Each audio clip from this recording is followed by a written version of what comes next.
ನಿಜಾಮ್ ರವರು 30 ವರ್ಷ.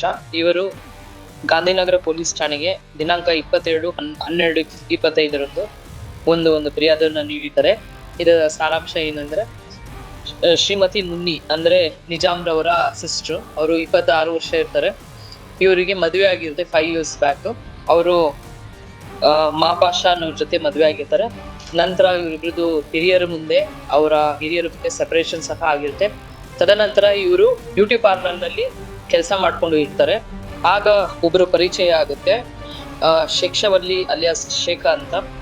ಇವರು ಮುನ್ನಿ ಅವರಿಗೆ ಮದುವೆ ಆಗದಾಗಿ ನಂಬಿಸಿ ನಂತರದಲ್ಲಿ ಅವರು ಮೋಸ ಮಾಡಿರ್ತಾರೆ ಅಂತ ಮನನೊಂದು ಮುನ್ನಿ ಅವರು ಸೂಸೈಡ್ ಮಾಡ್ಕೊಂಡು ತಮ್ಮ ಮನೆಯಲ್ಲಿ ವೇಲಲ್ಲಿ ನೇಣು ಹಾಕೊಂಡು ಡೆತ್ ಆಗಿರ್ತಾರೆ ಅಂತ ಕೊಟ್ಟಿರುವಂತ ಫಿರ್ಯಾದನ್ನು Gandhinagar crime number 189/25 column 108(3) subclause 5 BNS act 2023 ಅಲ್ಲಿ ಪ್ರಕರಣವನ್ನು ದಾಖಲು ಮಾಡಿಕೊಂಡು ಈ ಪ್ರಕರಣದಲ್ಲಿ ಆರೋಪಿಯಾದ ಶೇಖಾವಲಿ ಅಲಿಯಾಸ್ ಶೇಖ್ ರವರನ್ನು ದಿನಾಂಕ 27/12/25 ಸಂಜೆ 7 ಗಂಟೆಗೆ ದಸ್ತಗಿರಿ ಮಾಡಿ ಕಾನೂನು ರೀತಿ ಕ್ರಮ ತೆಗೆದುಕೊಂಡಿರ್ತಾರೆ ಅಂತ ತಿಳಿಸಿದೆ.